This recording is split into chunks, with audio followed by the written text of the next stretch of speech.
NDA में सिरफुटव्वल के हालात तेज रफ्तार से बनते जा रहे हैं। यह खबर हमने आपको पहले भी दिखाई थी। चूंकि पहले कोई ऐसी व्यवस्था नहीं हो पाई थी, इसीलिए सारी कहानी गुपचुप चल रही थी। कई लोग सवाल पूछ रहे थे कि कहां आपको लगता है, तो आज आपको दिखा देता हूं। दरअसल एनडीए के कई विधायकों ने गुपचुप जाकर, गुपचुप शब्द का इस्तेमाल कर रहा हूं, गुपचुप जाकर स्पीकर से मुलाकात कर ली है। और यह मुलाकात की खबर जैसे ही बाहर आई है, हड़कंप मच गया है। वो बात अलग है कि ये सारे के सारे जितने भी लोग हैं, वो इसीलिए बीजेपी उनको लेकर ज्यादा आशंकित नहीं है, क्योंकि एक तो स्पीकर बीजेपी के और बीजेपी के नेता विधायकों ने मुलाकात नहीं की।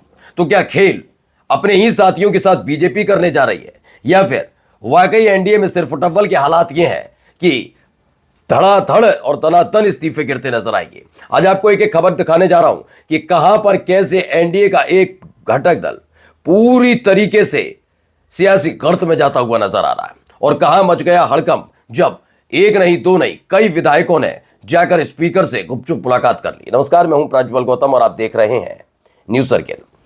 आपको पता होगा, इससे पहले भी मैंने आपको भागलपुर वाली घटना बताई थी। भागलपुर में 12 एनडीए के विधायक थे, वो नाराज थे कि भागलपुर में 12 के 12 विधायक हमने दिए। इतने विधायक देने के बावजूद कोई एक मंत्री बनना बहुत जरूरी था। ऐसी पूर्वी चंपारण से आए कि 12 में से हम एक से चूक गए, ढाका वाली सीट नहीं आई, लेकिन 11 सीट तो आई, एक मंत्री पद तो देना चाहिए। अभी हाल ही में दावेदारी की जा रही थी महागठबंधन को लेकर। चिराग पासवान ने भी बोला, खासतौर पर बीजेपी की तरफ से तो हमेशा ऐसा ही बोला जाता है, बीजेपी की तरफ से दावा किया गया था कि महागठबंधन टूट जाएगा। मतलब महागठबंधन में टूट का मतलब अलग अलग नहीं हो रहा है, कांग्रेस आरजेडी वगैरह, ये नहीं। उन्होंने कहा कि आरजेडी के विधायक टूट जाएंगे, आधे से ज्यादा इधर आधे इधर चले जाएंगे, आधे उधर चले जाएंगे। कांग्रेस के साथ यही है। उन्होंने एआईएमआईएम को लेकर भी दावा कर दिया, उन्होंने सबको लेकर दावा कर दिया कि ये होने जा रहा है। वो बात अलग है कि खुद चिराग पासवान को की पार्टी को लेकर जैसे ही दावा हुआ, हड़कंप मच गया था कि उनके 19 विधायक संपर्क में। अब वही विधायक, अब ऐसे करके विधायक अगर स्पीकर से मुलाकात अकेले में कराए तो कुछ ऐसे ही हुआ। खबर पड़ी है, पत्नी बेटा को छोड़ उपेंद्र कुशवाहा के सारे विधायक बदलेंगे पाला। स्पीकर से मिलने के बाद अटकेलें तेज। जी हां, यह आज की बड़ी खबर है। स्पीकर से मिल लिए, पत्नी बेटा, अब तो बेटा तो मतलब ही नहीं है, ना एमएलए ना एमएलसी, क्या लेना देना। अब पत्नी कौन है? स्नेहलता कुशवाहा। मैंने तब भी आपको बताया था, जब आपसे आज से 3 से 4 दिन पहले इस्तीफे हुए थे, और उसके बाद आगे आकर उपेंद्र कुशवाहा को अपने सारे के सारे जितने भी उपेंद्र कुशवाहा की अपने कमेटीज थी, उन्हें भंग करना पड़ा था। तब भी मैंने कहा था, एक कमेटी जो भंग की गई है, ये कमेटियां भंग करके ये टटोलने की कोशिश की जा रही है कि क्या उनके बेटे के ख्वाब जो मंत्री बनवाया गया, या उनका ख्वाब जो है अपने बेटवा को मंत्री बनवाने का, इसके बीच में कोई आने जा रहा है क्या? अगर कोई है तो देखा जाएगा। इसीलिए कमेटियां भंग की गई। नई जिम्मेदारियां उन लोगों को देने की तैयारी थी जो कम से कम उनके बेटे पर कोई कोई सवाल ना उठाए, आलोचना ना करे कि अपने बेटे को मंत्री क्यों बनाया, पत्नी को बना सकते थे, विधायक को बनाते किसी को, वो सवाल ना उठाए ऐसे लोगों को। लेकिन मैंने तब भी कहा था कि उपेंद्र कुशवाहा भी एक अनुभवी नेता है।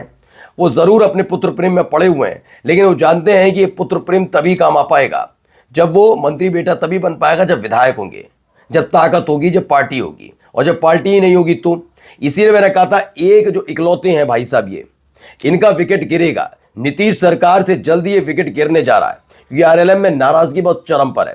अब तक दूसरी पंक्ति के नेताओं ने बगावत करके इस्तीफा दे दिया था, मुंह पर मार दिया था।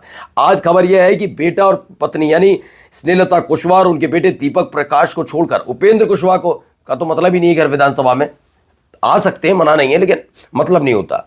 पत्नी और बेटा, चूंकि बेटा मंत्री बन गया और पत्नी उनकी स्नेहलता कुशवाहा विधायक है, उनको छोड़ दिया। वो तीनों अकेले जाकर मिलाए आरएलएम के। वरना ये हमेशा देखा जाता है, लोग अपने अपने साथ लेकर चलते हैं। स्पीकर से एक मिलना होता है विधानसभा के अंदर, सदन के अंदर, एक होता है विधानसभा के स्पीकर के पास जाके मिलना। देखिए पहले खबर क्या है। इस तस्वीर ने बेचैन जरूर किया होगा उपेंद्र कुशवाहा को। उपेंद्र कुशवाहा के नेतृत्व वाली आरएलएम में सब कुछ ठीक नहीं चल रहा। पार्टी ने बिहार विधानसभा की 6 सीटों पर चुनाव लड़ा था, जिसमें 4 सीटों पर जीत मिली थी, लेकिन उन 4 में से 3 विधायक इन दिनों पार्टी नेतृत्व से नाराज चल रहे हैं। बुधवार को 4 में से 3 विधायकों के चुपचाप विधानसभा अध्यक्ष से मिलने के बाद बिहार का सियासी तापमान बढ़ गया है।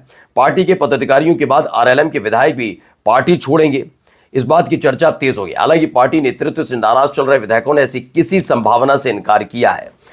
हुआ क्या था, ये सारी की सारी चीजें जो चल रही थी, अचानक से तस्वीर सामने आ गई। देखिए, मैं पूरी जिम्मेदारी के साथ कहता हूं कि महागठबंधन में ये तीनों आ रहे हैं, अभी इसकी गारंटी नहीं, लेकिन हां, ये ज्यादा दिन आरएलएम के साथ नहीं रह पाएंगे। इनकी अपनी पार्टी में, उपेंद्र कुशवाहा की पार्टी में वाकई बहुत सिरफुटअव्वल चल रही है।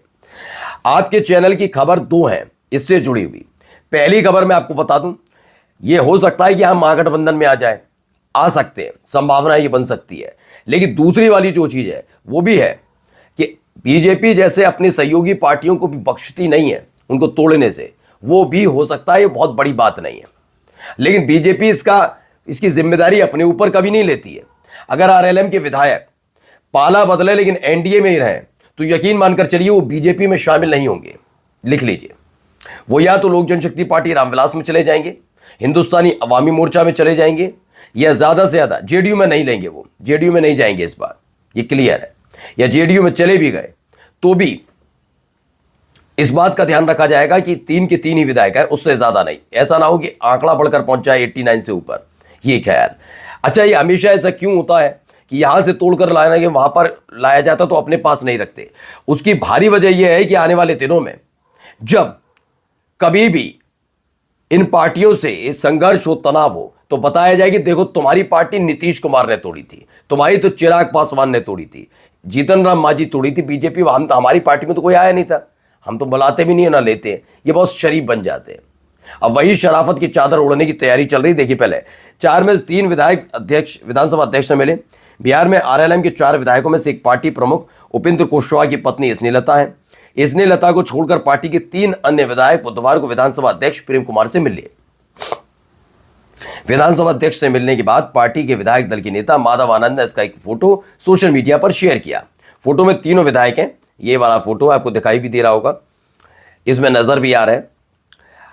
माधव आनंद है, आलोक सिंह है, रामेश्वर महतो है, ये दिख रहा है। इस फोटो में पार्टी प्रमुख उपेंद्र कुशवाहा की पत्नी और पार्टी की विधायक स्नेहलता के साथ उनके मंत्री पुत्र भी नहीं दिख रहे। हालांकि माधव आनंद ने पत्रकारों से बात करते हुए कहा, पार्टी में ना कोई नाराजगी ना ही टूट की कोई संभावना है। इस तरह की अटकलों पर विराम लगाते हुए उन्होंने कहा, कहीं कोई नाराजगी नहीं है, हम ना तोड़ने वालों में से हैं ना ही टूटने वालों में से, वो कहते हुए निकल गए। लेकिन अचानक से मुलाकात करना अपने आप में राजनीतिक सुचिता जो पार्टी की होती है, देखिए इसमें भी है। उपेंद्र कुशवाहा की आरएलएम में कैसा खेल, स्पीकर से 3 एमएलए अकेले मिले, बीवी बेटा नहीं दिखे। नीतीश कुमार की सरकार में बेटा दीपक प्रकाश को मंत्री बनाने के बाद से चर्चा में चल रहे उपेंद्र कुशवाहा की राष्ट्रीय लोक मोर्चा के 3 विधायकों के स्पीकर प्रेम कुमार से अकेले मिलने के से नए राजनीतिक खेल की शुरुआत हो गई है।